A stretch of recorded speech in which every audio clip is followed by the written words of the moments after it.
3 changements de mode de vie à opérer pour devenir riche. Je vous ai déjà raconté cette histoire, mais une bonne histoire vaut la peine d'être répétée. Vers l'âge de 18 ans, j'ai lu un livre qui a changé ma vie. Et non, ce ne sont pas 100 choses qui ont changé ma vie dans ce livre. Mais il s'agit d'une seule citation, qui dit que si vous voulez devenir ce que vous n'êtes pas, vous devez faire ce que vous n'avez jamais fait. Ce cours est simple, voire de bon sens. Pourtant, il influence la façon dont je vois le monde depuis lors, jusqu'à aujourd'hui. Mon esprit fonctionne toujours en termes de dons et de contre-dons, de sacrifices et de gains, d'abandon et de récupération. Chaque fois que je pense à avoir quelque chose que je n'ai pas, je pense toujours à ce dont j'ai besoin pour obtenir ce que je veux. Je pense toujours à ce dont j'ai besoin pour changer ma vie, mes pensées ou mon environnement. Malheureusement, la plupart des gens ne pensent pas ainsi. Dans mon observation, j'ai vu des gens qui veulent obtenir sans donner. J'ai vu des gens qui voulaient créer une entreprise prospère sans sacrifier leur sommeil, leur liberté ou même leur amitié et leurs loisirs. J'ai vu des gens qui voulaient une nouvelle vie, mais qui ne voulaient pas changer leur mode de vie. Je pense que c'est l'une des raisons pour lesquelles la plupart des gens échouent dans la vie. Parlons donc du monde actuel. Si vous devez devenir un individu meilleur ou plus riche au cours des 12 prochains mois, cette vidéo vous proposera 3 choses à faire pour devenir plus riche.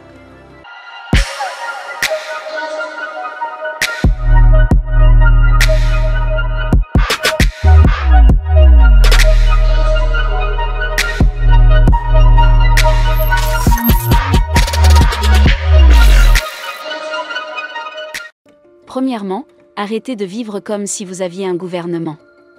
J'ai grandi dans un pays en voie de développement où mon père était un politicien local. Il n'a jamais entendu parler d'un poste électif parce qu'il est analphabète. Mais il aimait la politique autant qu'il aimait ses yeux. Entendait souvent mon père et d'autres personnes se plaindre du gouvernement. Je pensais probablement qu'ils avaient raison, parce que j'étais beaucoup plus jeune que je ne l'ai jamais été. Lorsque j'ai grandi et que j'ai remarqué que l'on passait d'un gouvernement à l'autre, j'ai découvert que le gouvernement n'était pas là pour résoudre les problèmes de qui que ce soit, mais pour en parler. Lorsqu'il s'agit de vos problèmes, les politiciens savent comment en parler, car la plupart d'entre eux sont déjà des outils. Mais quand il s'agit de résoudre vos problèmes, je suis désolée, vous êtes seul. Aujourd'hui, quand j'écoute les gens ou que je lis les commentaires en ligne, c'est toujours la même chose. La plupart des gens accusent le gouvernement d'être responsable de leur mur. C'est ce qu'on appelle la mentalité de victime. C'est ce que vous faites lorsque vous pensez que vous êtes impuissant. Heureusement, on n'est puissant que si l'on décide d'utiliser son pouvoir. Il y a environ 12 ans, j'ai décidé de ne plus dépendre du gouvernement que je meure. C'était une décision simple. Je voulais juste ne jamais avoir à attendre le gouvernement pour quoi que ce soit. Oui, ce fut le voyage le plus difficile de ma vie. Mais aujourd'hui, je n'ai de compte à rendre à personne et je n'attends d'aucun être humain qu'il me rende service ou qu'il m'aide. Regardez ce qui se passe actuellement dans le monde.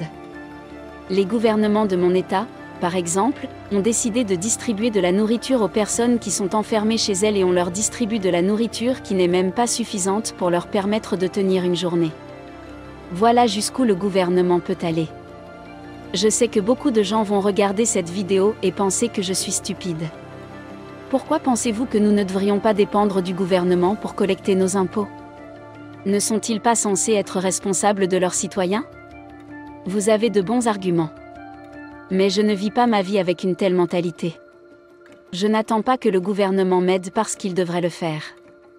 Je fais ce que je veux et je fais des sacrifices insensés pour l'obtenir si nécessaire. C'est une question de fierté et d'humanité. Vous avez cette fierté et cette dignité en vous. Votre vie est plus précieuse que de la laisser dans l'attente que le gouvernement vous sauve, parce que le gouvernement ne le ferait jamais. Arrêtez de vivre comme si le gouvernement était votre père qui se soucie de vous, car ce n'est pas vrai. Cessez de haïr les riches, l'homme le plus riche de mon pays est aussi l'un des plus détestés.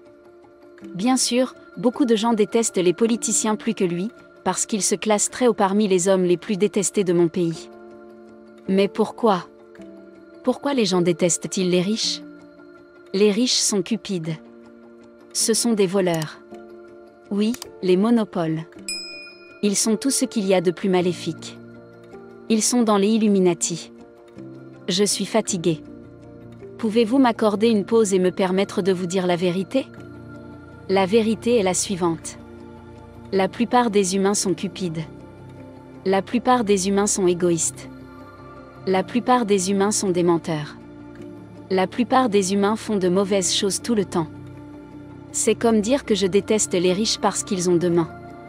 Eh bien, tout le monde a deux mains. Il ne s'agit pas de justifier le mal, mais de le placer dans la bonne perspective. Ce sont des gens honnêtes et mondains. Et il y a des pauvres malhonnêtes partout. Ce sont des riches généreux et injustes, et ce sont des pauvres méchants et avares. Le problème quand on veut frapper les riches, c'est qu'on ne peut jamais être riche parce qu'au fond de soi, on ne peut pas être riche, parce qu'on ne peut pas être riche. Ce que vous dites, c'est que l'argent est mauvais. Je ne peux pas l'avoir.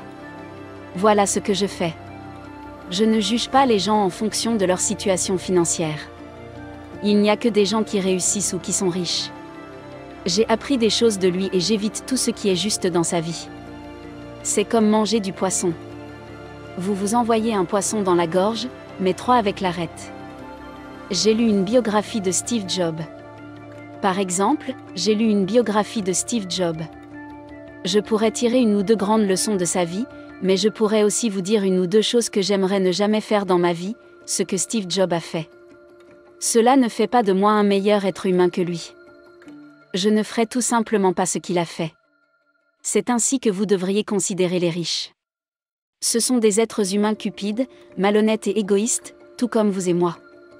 Mais ce sont aussi des gens formidables qui ont accompli des choses que la plupart des gens ne feront jamais. Ne les détestez pas parce qu'ils sont humains. Vous détesterez donc inconsciemment l'argent. Lisez les livres qui sont écrits et apprenez la bonne partie. C'est ainsi que l'on devient riche. Troisièmement, arrêtez de vivre comme si l'argent n'était pas important. Je ne sais pas, c'est peut-être propre à mon pays ou à l'endroit où je vis, mais j'ai vu tellement de gens qui pensent que l'argent n'est pas si important. L'ironie de la chose, c'est qu'en cas de crise, lorsque le propriétaire menace de les expulser ou que leurs enfants ont besoin d'argent pour aller à l'école, ces personnes détestent souvent ceux qui cherchent à gagner de l'argent et finissent par se tourner vers ces mêmes personnes pour obtenir de l'aide. Telle est ma philosophie sur l'argent. C'est comme l'oxygène. Vous n'avez pas besoin d'en avoir trop. Mais si vous n'en avez pas assez, vous serez en grande difficulté. C'est ainsi que l'on devient riche, que l'on a un grand désir de richesse. Je ne connais personne parmi nous qui ne bloquerait rien d'autre que de chercher de l'oxygène si nous sommes chargés de le chercher, car vous savez que vous mourrez sans oxygène. Si vous devez créer de l'oxygène, vous lisez 100 livres en 4 heures chaque jour et vous faites tous les sacrifices humainement possibles pour obtenir de l'oxygène. Je vous dis que l'argent est la chose la plus importante après votre relation avec Dieu et l'oxygène, ayez un fort désir de richesse. Ayez un petit désespoir sacré. Ne trichez pas, ne mentez pas et ne tuez pas pour de l'argent. Mais apprenez, lisez et étudiez comment fonctionne l'argent, et sacrifiez tout ce que vous mangez pour être libre financièrement. En s'attendant à ce que le gouvernement vous aide, il est réputé pour décevoir les gens comme vous. Arrêtez de manger les riches. Arrêtez de les juger, sachez qu'ils sont aussi mauvais que la plupart des humains, mais qu'ils ont aussi de bonnes leçons dont vous pouvez vous inspirer, qu'ils ont un fort désir d'argent et qu'ils sont prêts à faire de justes sacrifices pour avoir assez d'argent comme de l'oxygène. Vous n'avez pas besoin de trop d'argent. Mais si vous n'en avez pas assez, vous ne serez jamais heureux. Et juste avant de partir, regardez d'autres vidéos sur YouTube. Vivre et non survivre, soyons prospères.